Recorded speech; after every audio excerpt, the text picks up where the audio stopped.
हम इस वक्त मौजूद है जंतर मंतर पर और 59वां दिन है। 20 तारीख को यह आंदोलन शुरू हुआ था और पूरे देश भर में इस आंदोलन की आग पहुंच चुकी है। देश के तमाम राज्यों से लोग आ रहे हैं, लगातार कुछ दिन ड्यूटी करते हैं, फिर चले जाते हैं, टीम चेंज होती रहती है। अभी फ़िलहाल मणिपुर और भरतपुर राजस्थान की टीम आई हुई है। सर, क्या लगता है 59 दिन हो गए हैं, अभी तक कोई बातचीत शुरू नहीं हुई? सबसे पहले मैं अपने बारे में आपको बताता हूँ। मैं रिटायर हवलदार प्यारेलाल, जाट रेजिमेंट। हमारी टीम राजस्थान सीकर से आ रही है और जिस तरह से आपने बताया, पिछले 59 दिन से लगातार पूर्व सैनिकों के जत्थे देश के विभिन्न कोनों से आ रहे हैं और ये आरोपी की जो विसंगतियाँ हैं उनके खिलाफ जो आंदोलन कर रखा है, उसको देख के केंद्र सरकार को ये सोचना चाहिए क्या इसमें विसंगतियाँ, क्या कुछ त्रुटियाँ रही हैं जो पूर्व सैनिकों को यहाँ पे आने को मजबूर होना पड़ गया। तो सरकार को अपने डेलीगेशन के माध्यम से पूर्व सैनिकों से बातचीत करके इन विसंगतियों को दूर करने का प्रयास करना चाहिए। सरकार तो कह रही है हमारे हिसाब से तो ठीक है, जो हमारे पास रिकमेंडेशन आई है उसी हिसाब से हमने किया है। नहीं, सरकार केवल बहाने कर रही है। सिर्फ ये आपको बताना चाहूँगा मैं, भारतीय सेना की 14 लाख में मात्र 3% अधिकारियों की संख्या है और 97% जवान और जवानों की संख्या है। समय पे जो ज़रूरतें थी उसके अनुसार समय पे जवानों के और अधिकारियों के वेतन भत्ते बढ़ाए जाते थे। तब इतना उनमें कोई विसंगतियाँ, इतना कोई भेदभाव नहीं था। लेकिन ये OROP 2 का जो रिवाज किया गया है उसमें सैनिक जवानों के और अधिकारियों के बीच बहुत ज़्यादा बड़ा फैसला कर दिया गया है।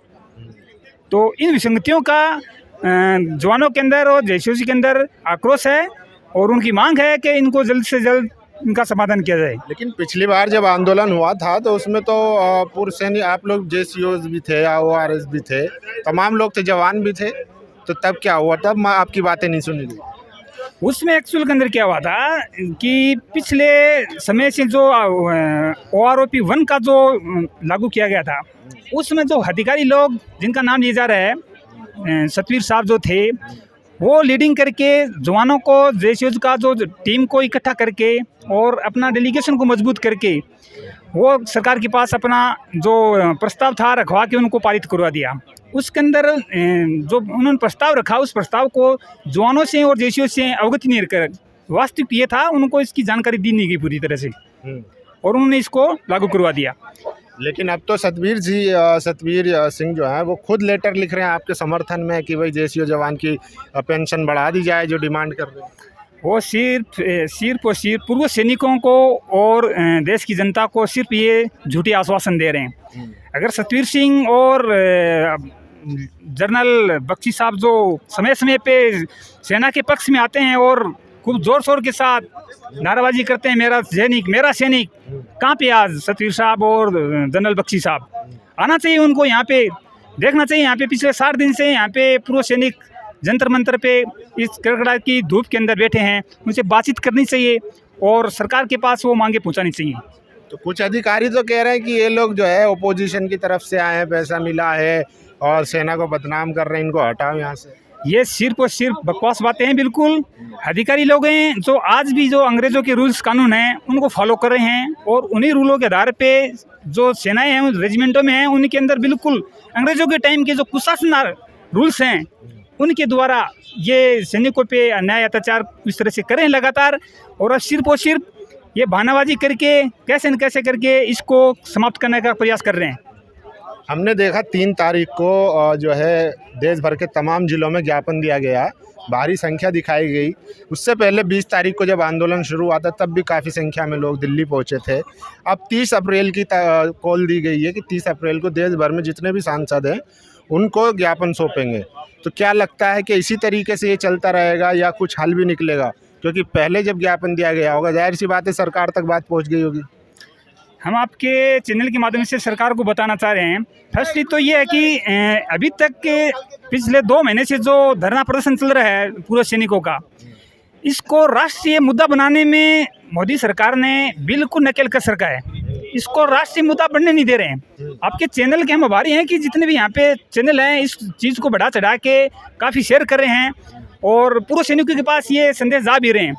लेकिन केंद्र सरकार ये नहीं चाहती कि ये पूर्व सैनिकों का जो आंदोलन है एक राष्ट्रीय मुद्दा बन जाए और हमारे आगे आने वाले चुनाव में एक अड़चन पैदा हो जाए। तो इस पे भी सरकार ने कंट्रोल कर रखा है कि मीडिया इसको ना करे कवरेज। बिल्कुल, इसमें कोई दो राय नहीं है। केंद्र सरकार ने बिल्कुल मीडिया पे नकेल कस रखा है।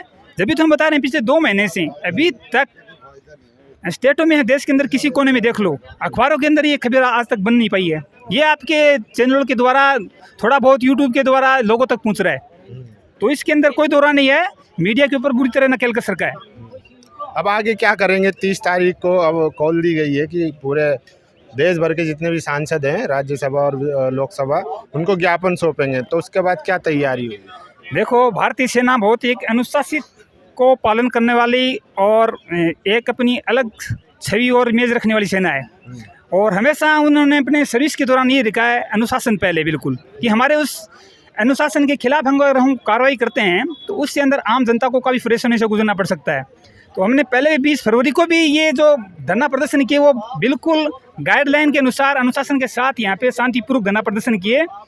और 3 अप्रैल को जो किया गया वो भी बिल्कुल शांतिपूर्वक अपने अपने राज्यों के अंदर अपना जिला कलेक्टरों को ये ज्ञापन दिया गया। अभी जो अगला प्लान जो 30 अप्रैल का दिया गया है उसका भी हमारी कमेटियों का जो प्लान है वो भी बिल्कुल एक अनुशासन के साथ और एक आक्रोश के साथ सरकार को ये संदेश देना है कि सैनिक जो बिल्कुल एक अनुशासित लाइफ के साथ सेना में रहे हैं और आज भी अपनी जो मांगे हैं वो बिल्कुल अनुशासन के साथ सरकार के सामने शेयर कर रहे हैं। तो उनको आप ढिलाई में नहीं लें और उनकी जो विसंगतियां हैं उनका समाधान करने का जल्दी से जल्द प्रयास करें।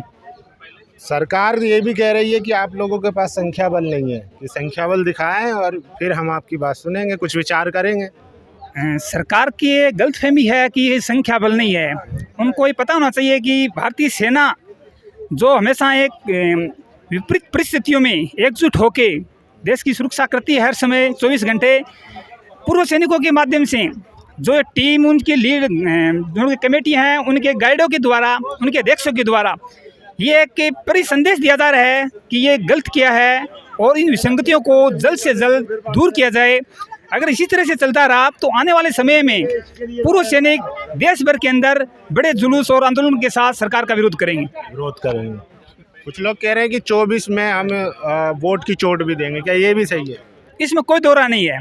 सरकार को भले ही इस तरह की आशंका नहीं हो कि पूर्व सैनिक एकजुट नहीं है, ये हम आपको बताना चाहेंगे बिल्कुल सैनिक जो हैं एकजुट हैं बिल्कुल। ये इसमें कोई दो राय नहीं है। जो सेना के अंदर अधिकारी लोग हैं वो उस चीज़ के अंदर फूट डाल के और ये एक अफवाह फैला रहे हैं कि ये सैनिक एकजुट नहीं है, इनका संख्या बल नहीं है, जबकि ऐसा कुछ नहीं है। सैनिक बिल्कुल एकजुट हैं और इस सरकार के इस जो फैसले हैं इनके खिलाफ एकजुट हैं, एकजुट रहेंगे। और इसी तरह से अगर रहा तो इसमें कोई दो राय नहीं है। 2024 के जो लोकसभा चुनाव हैं उसके अंदर पूर्व सैनिकों के संगठन सरकार का एक बिल्कुल विरोध करके अपनी ताकत का वहाँ पे जोर प्रदर्शन करेंगे।